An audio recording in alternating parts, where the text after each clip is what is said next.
Hello everyone and welcome to a different sort of video, but it's still gaming related, so here it belongs. Today's video is going to be looking at IGN's review on Dead by Daylight. This was 2021 by the way, so quite recent. And then we are going to compare it with a more up-to-date review, which is going to be my review. I'm not going to be 100% brutal because that would be pretty informal. However, I am actually going to tell the truth of how the game actually performed in 2022 from someone who actually plays the game, because I doubt anyone at IGN, I doubt no one there actually played it for long enough to give a proper review. They either gained in feedback from other people, or they played it once, came up with a review, and then put it on paper, and then done. Never played it again. But yeah, let's get into it and let's see their quote-unquote review of Dead by Daylight. Let's do this. After nearly 5 years, Dead by Daylight stands tall as one of the best takes on asymmetrical multiplayer out there. Its slasher movie-inspired premise, where one person is a monstrous killer who stalks and slashes a team of 4 survivors before they can escape, recreates the tense arc of a horror movie with an escalating back and forth that pretty reliably ends in a thrilling chase to the exit gate. Let's get into this. Let's see their quote-unquote review.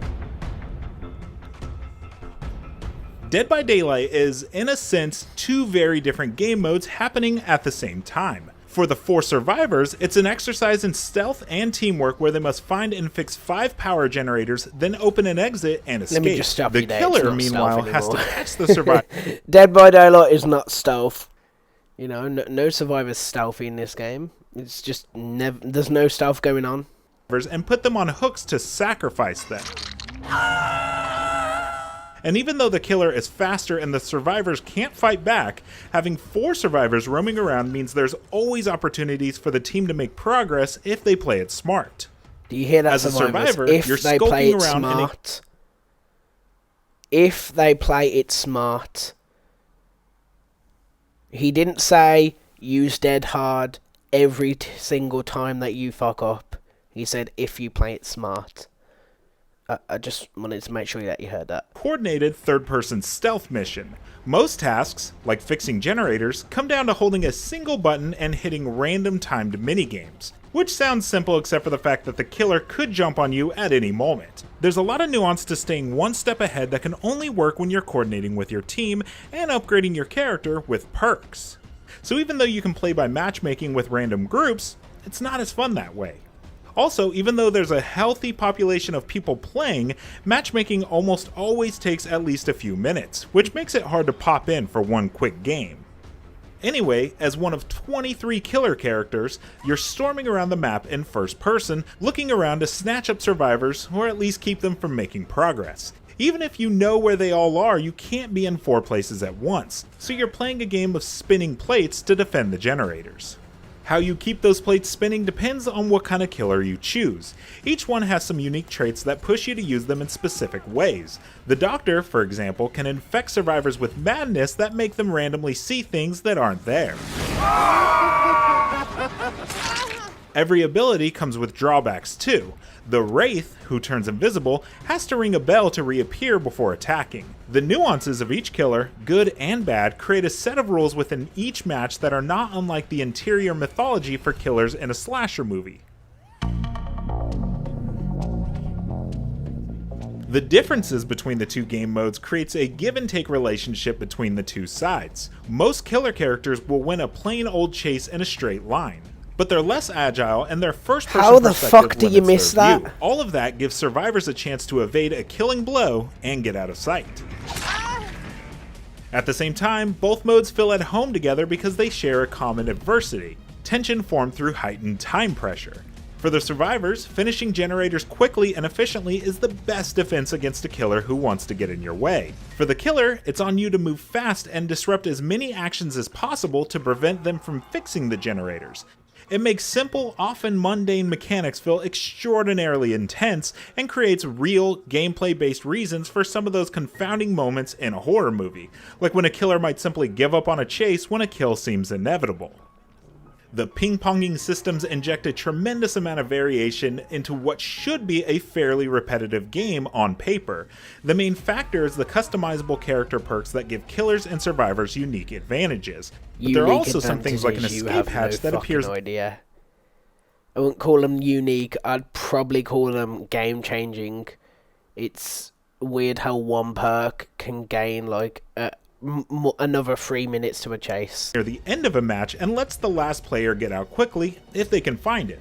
Every rule has an exception and every exception has a counterbalance. Even though some perks feel like they break the rules, no advantage is insurmountable. In addition to achieving incredible balance, Dead by Daylight uses its systems, its art, and even its DLC to channel the classic horror movies that inspired it. While it is 5 years old and its visuals understandably lack the detail of a modern game, it still looks respectable most of the time. The levels, representing each killer's lair, feels like they were ripped straight out of a horror movie. In fact, some actually are. Over the years, Dead by Daylight has steadily added a murderer's row of famous monsters and survivors from horror movies and games, including Michael Myers, Freddy Krueger, and Scream's Ghostface Killer. The cameo killer's abilities feel especially impressive as most of them capture the spirit of their movies in gameplay form. Is that it? What about the community? Dead by Daylight's competitive horror concept strikes an incredible balance between two very different but compelling styles of play. Whether you're the unpredictable killer or one of the elusive survivors, each match really feels like a mini horror movie on both sides. The thrill of the chase and the threat that even the best laid out plans can go awry keep Dead by Daylight burning bright even after 5 years of thrill kills. If you're looking to get into Dead by Daylight, check out the teaser for the newest update, All Kill, and our Pyramid Head gameplay video. Now let's move on to my review, and it's going to be a bit more accurate and not total bullshit, so yeah, let's do that. Dead by Daylight is a 1v4 asymmetrical horror game where 4 survivors try to survive against one killer who is murdering everyone. In order for the survivors to escape, they must complete generators, use every perk to help them win, including second chance perks like Dead Hard, and also make use of pallets and loops, also including windows to waste the killer's time. Having failed this and been hooked, they will always complain about every decision that a killer makes, whether it's a smart one. Let's say camping gets the killer some pressure. The survivors will always find an excuse to pin a bit of complaint at the killer. And it doesn't stop there. Once a survivor is sacrificed, endgame chat is a whole other story. Not only complaining at the killer, but calling them certain names that honestly is quite extreme. And at the end of the day, this is a video game. With that intro out the way, let's move on to the gameplay of Dead by Daylight. Specifically, we're going to start with the survivor one. So survivors must complete all gens, try to loop their best, and also help their teammates out in order to survive the longest, hopefully making their way out of the exit gate when they get the chance. Oh, yes, and even if they get completely destroyed, they are promised a hatch for doing absolutely nothing. And moving on to the killer side of Dead by Daylight, where you pick any killer in Dead by Daylight, obviously a killer you own, and you spawn into an unbalanced map, which will probably be an unbalanced map considering there's more unbalanced maps than balanced maps. Two of the most balanced maps in the game will probably be Dead Dog and also Coal Tower. As a killer, unless you're really good and have the ability to win almost every game no matter what circumstances, you will most likely struggle with the rough RNG that the game gives you, coming from the unbalanced maps that cater towards every survivor's need, and will most likely have a rough time because killer is not the same as it used to be. It is far more stressful. With having awful maps and the RNG that survivors go crazy over, there are survivor second chance perks that you will have to deal with. One of the most popular is Dead Hard. However, some close follow-ups to that would become Decisive Strike, Boon Totems, Adrenaline, There are just many different perks that survivors benefit from. Even though you're on one of the worst maps in the game, they will still have that just in case they fuck up because they lack skill. Moving on to the next topic, we're going to be going a bit more into detail on the perks that will give you quite a big advantage in this game. And it's not only going to be rambling on about survivor ones, we have a few killer ones in there too, just to keep the survivors happy.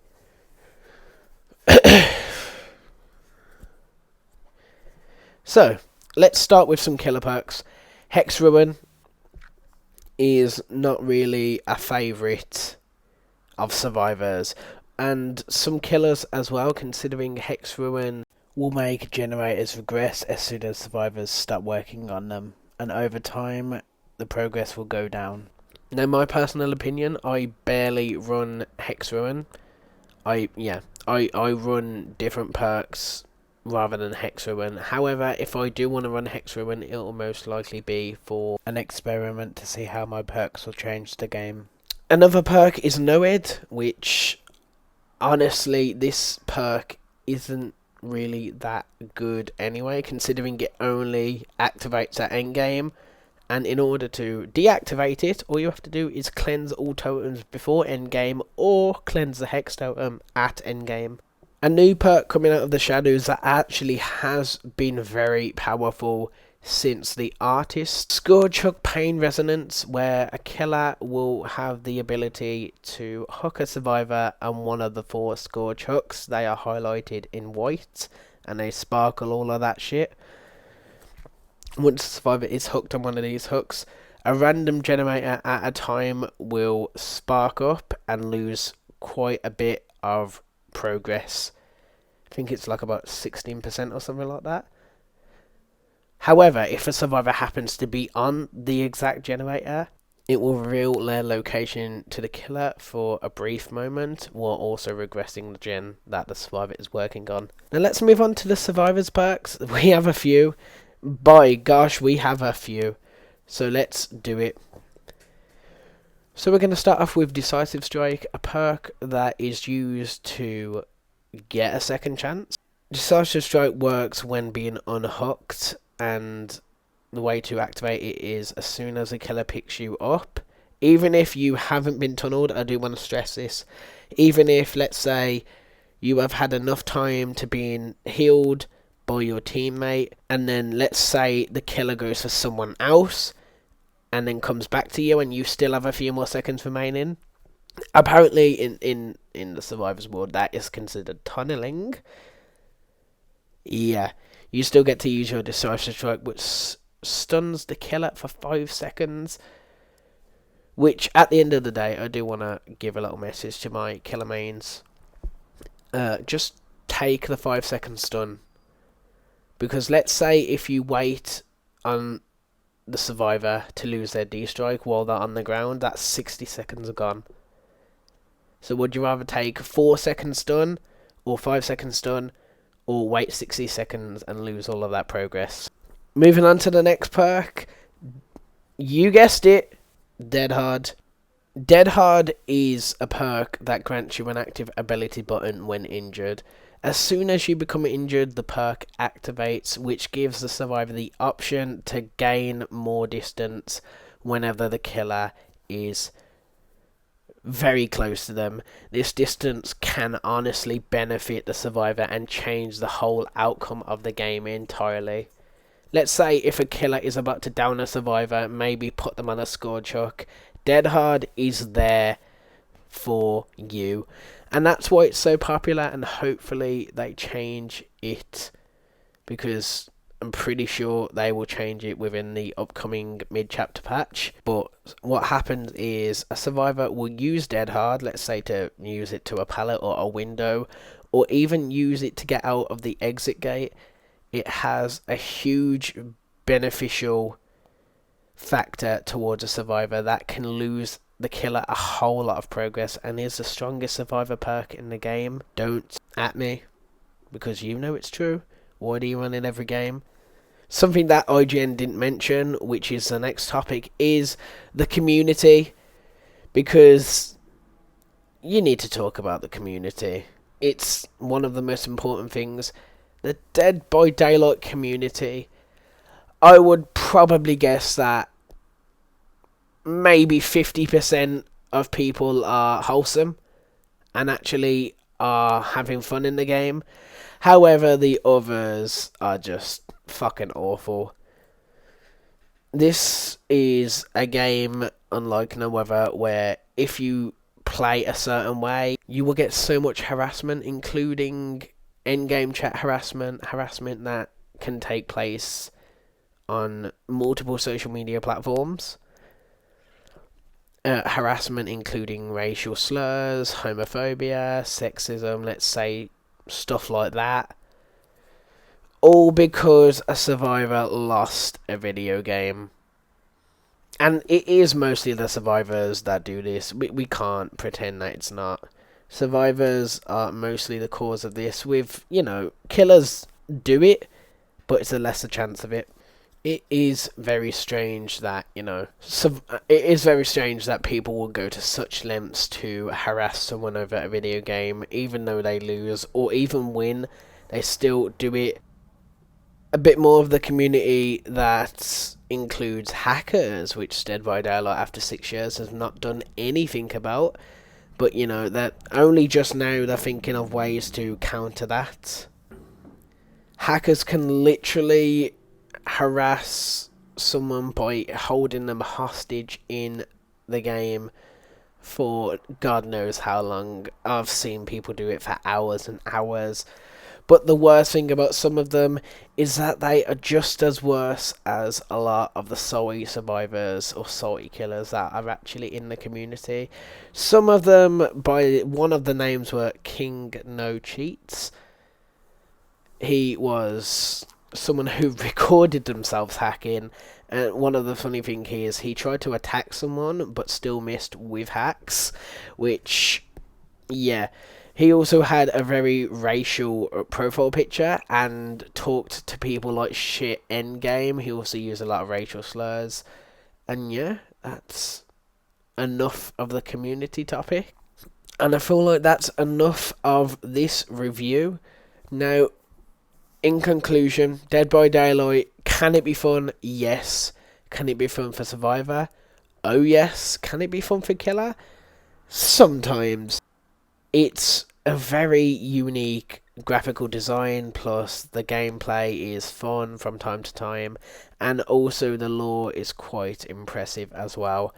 But what would I rate Dead by Daylight out of 10? I'm gonna probably have to give it... Honestly, this is generous. I'll give it a 5. It's not the best, but it's also not the worst. But it can be enjoyable. So yeah, that is my review. IGN gave it a 9, I gave it a 5. They're clearly more generous than me, but there's a difference between IGN and me. They probably have played it once and gave their final verdict then. I've been playing it for over 4 years, and yeah, that's my verdict, so 5 out of 10. So I hope you enjoyed this video. It was kind of a long one, honestly. But I really do hope you enjoyed it. Thank you so much for watching. And if you want me to do more stuff like this, like talking about games and stuff, I really hope that you would tell me in the comments if you want anything like that. But yeah, and please join me in the Twitch. And please join me in the Twitch because I do stream very often. And it'll be great to see you over there. And I hope you have a fantastic day. And I'll see you in the next one. Goodbye.